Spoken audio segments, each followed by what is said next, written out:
Qurandan kənarda. Nəhayət, bütün bu müzakirələrdən sonra gəlin ən təməl məsələyə toxunaq.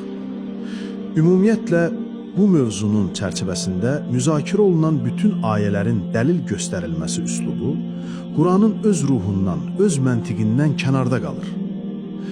Daha aydın desək, zahirdə Quran ayələri dəlil gətirilsə də, əslində bütün dəlilin ağırlığı, bütün yükü Qurandan kənar xəbərlərin, rəvayətlərin üzərinə düşür.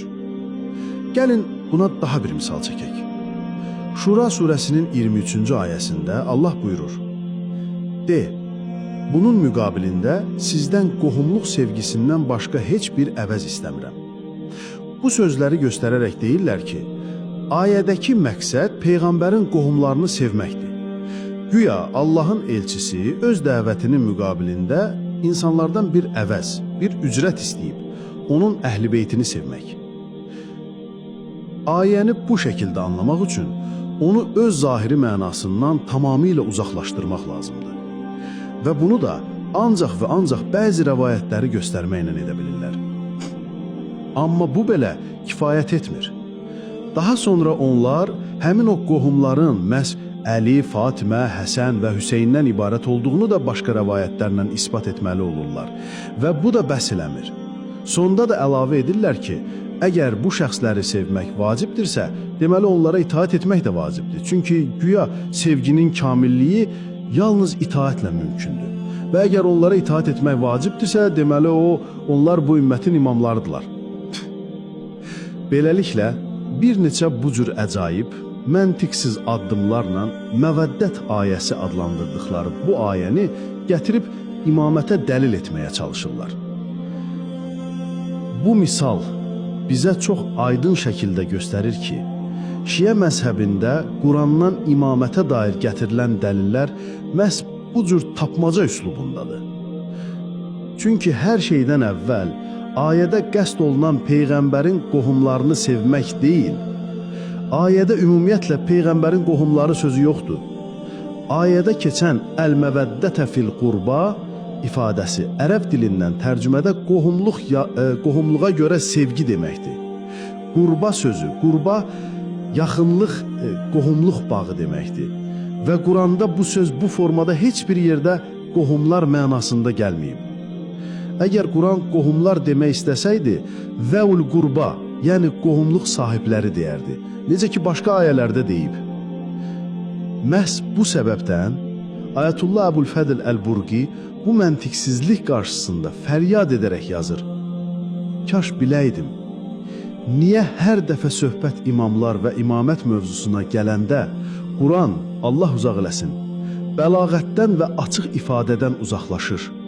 Niyə sözləri öz lüğəvi mənasında düzgün istifadə etmir və niyə biz ayənin mənasını anlamaq üçün mütləq hədislərin köməyinə möhtac qalır və sözlərin zahiri mənasından üz çevirməyə məcbur qalırıq?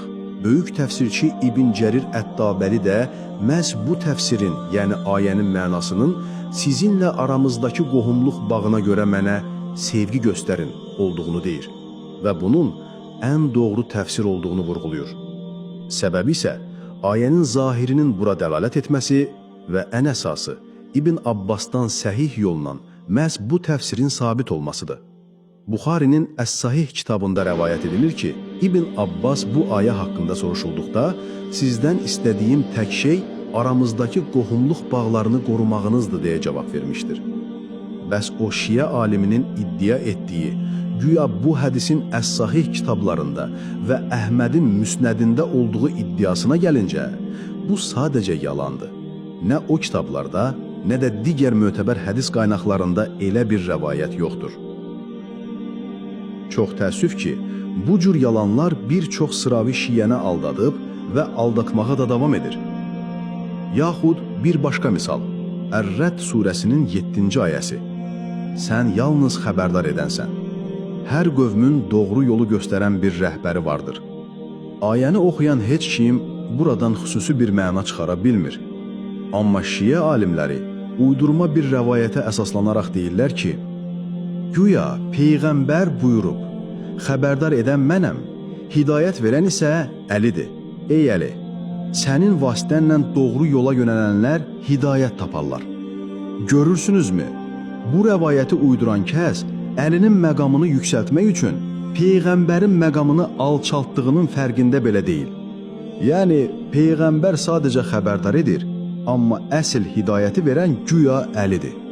Bəlkə də düşünüb, amma Əlinin imamlığını isbat etmək məsləhəti ona daha ağır gəlib. Bu hədisin heç bir mötəbər kitabda olmamasına baxmayaraq, Şərəfuddin Əl-Musəvvi kimi alimlər utanmadan bunun Əs-Sünən müəllifləri tərəfindən rəvayət edildiyini yazırlar. Bir başqa ayə: Ey iman gətirənlər, Allahdan qorxun və sadiqlərlə birlikdə olun. Buradan da belə bir məntiq çıxarırlar.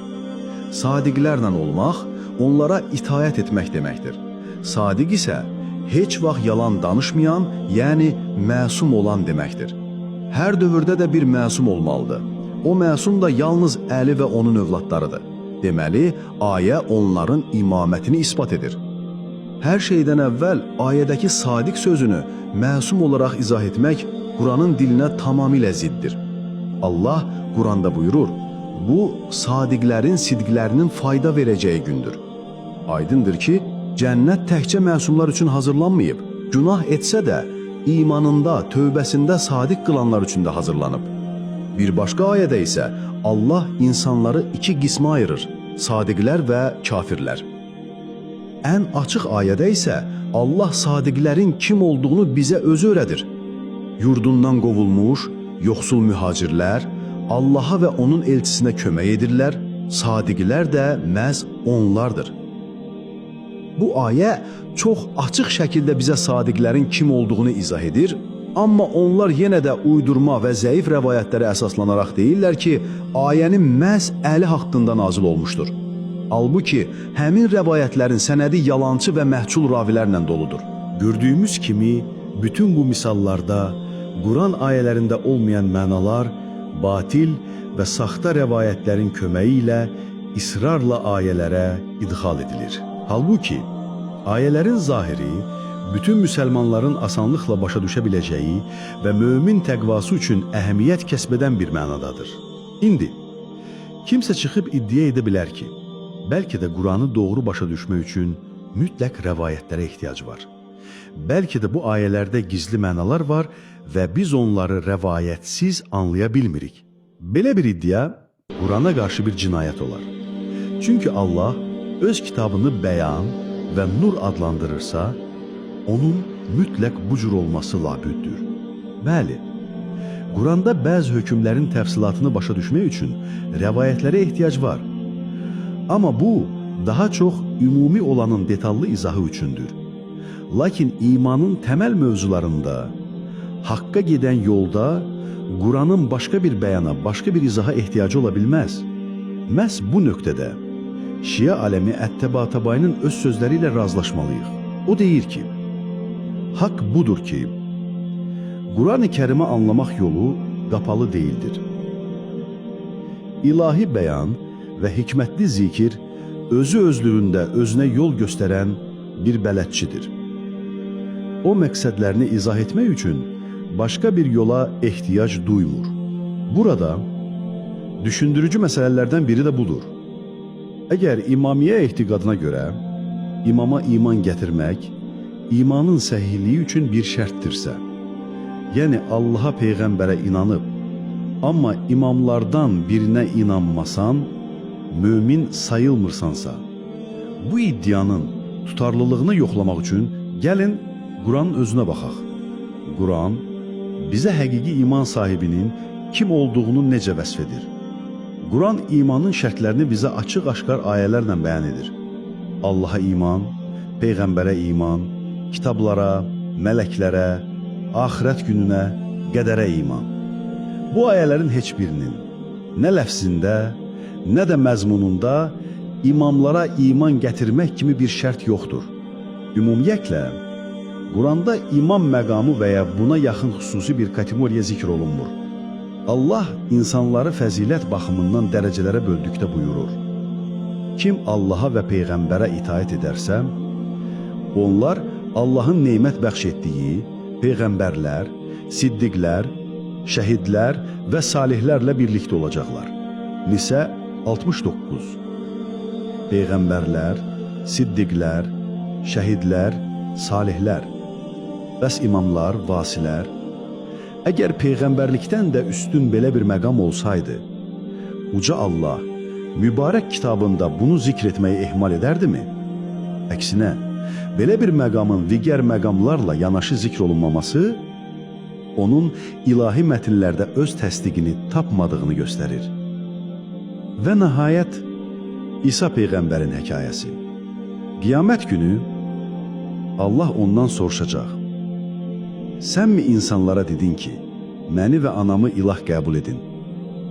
İsa Peyğəmbər cavabında deyəcək, onlara yalnız sənin mənə əmr etdiyini dedim. Aralarında olduğum müddət ərzində onlara məzarət edirdim. Sən məni vəfat edincə isə onlara nəzarətçi sən özün oldun. Əgər hər peyğəmbərin bir vasisi olmalıydısa, əgər yer özü heç vaxt hüccətdən xali olmursa, onda İsa Peyğəmbərin bu cavabı məntiqsiz görünür. O deməli deyildimi ki, məndən sonra onlara nəzarətçi mənim vasim oldu? Xeyr, o özündən sonra nəzarətçinin birbaşa Allah olduğunu deyir. Allah öz hüccətini peyğəmbərləri vasitəsilə tamamladığını, onlardan sonra insanların Allaha qarşı bir bəhanəsi qalmadığını açıqca bildirir. Əgər hüccətin tamamlanması üçün imamlara da ehtiyac olsaydı, onda insanların bəhanəsi qalmış olardı. Bütün bu qeyd etdiklərimiz israrla bir həqiqəti isbat edir. Nə ümumilikdə imamət haqqında, nə də xüsusilikdə hansısa bir imam haqqında Allahın kitabında hər hansı bir açıq dəlil yoxdur. Bu yöndə qarşıya qoyulan dəlillərin hamısı təəssüf ki, ya tapmaca xarakterlidir, ya da ayələri öz açıq-aşkar mənasından uzaqlaşdırıb, uydurma hədislərin köməyi ilə zorla imamət mənasına yozmaq cəhdindən başqa bir şey deyildir.